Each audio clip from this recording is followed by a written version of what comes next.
There is one topic in the entire India right now जो बहुत ही hotly debated है और वो है स्पेशल इंटेंसिव रिवीजन एसआईआर, जो कि बिहार में हो रहा है। नाउ एसआईआर क्या है, मैं इस टॉपिक को पिछले 3-4 दिन से अपने डेली करंट अफेयर्स की क्लास में पढ़ा रहा हूं। दरअसल आप देखोगे तो ये एक ऐसा एक्सरसाइज है, एक ऐसा प्रोसेस है जिसके तहत ये इंश्योर किया जा रहा है कि सारे एलिजिबल सिटीजन्स इलेक्टोरल रोल का हिस्सा बन जाए। ये एक हाउस टू हाउस वेरिफिकेशन है जो कि बूथ लेवल ऑफिसर्स करवाते हैं।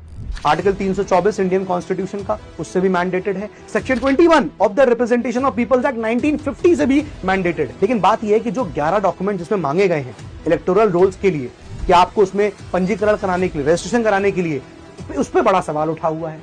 एक्चुअली जब ये पिटीशन सुप्रीम कोर्ट में गई कि भाई यहां पर जो एसआईआर हो रहा है उसके इंटेंट को लेकर सवाल उठाया गया है ना, कि ये सिटीजनशिप को वेरीफाई कर रहे हैं, इतना कम समय दे रहे हैं, तो सुप्रीम कोर्ट ने बड़े स्ट्रेट फॉरवर्ड रिमार्क्स दिए हैं, वो मैंने यहां पर कवर भी किए हैं। सुप्रीम कोर्ट ने कहा कि देखिए आधार कार्ड, राशन कार्ड, ईपीआईसी, आप इनको भी इंक्लूड करिए डॉक्यूमेंट सबमिशन में कि इनसे भी काम चल जाएगा।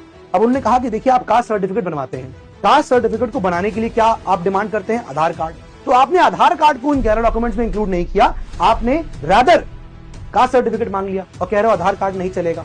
तो यहां पर सुप्रीम कोर्ट ने कहा कि आप इसको इंक्लूड करिए। इलेक्शन कमीशन का काम यह है कि आप ज्यादा से ज्यादा लोगों को इंक्लूड करिए, ऐसा ना हो कि आपका काम एक बैरियर बन जाए, लोग डिसइनफ्रेंचाइज्ड हो जाए, ये नहीं होना चाहिए। बहुत सारी बातें ऑपोजिशन पार्टी बोल रही है कि यहां पर सिटीजनशिप को रीवेरीफाई किया जा रहा है, ये ऐसे एक्सरसाइज है, तो ये सब बातें यहां पर है। तो मैंने इन सब चीजों को डिस्कस किया हुआ है क्लासेस के अंदर, ऐसा ये एडिटोरियल था, मैंने ये एडिटोरियल भी डिस्कस किया गया है जहां पर सजेस्ट किया गया ईसीआई को कि आप सुप्रीम कोर्ट के वर्जन को मानिए, ये टेक्स्ट एंड कॉन्टेक्स्ट में आया है, मैंने इसको भी यहां डिस्कस किया। जैसे फॉर एग्जाम्पल कि भाई is voting a fundamental right in India, तो मैंने कुलदीप नायर के केस को भी डिस्कस किया है।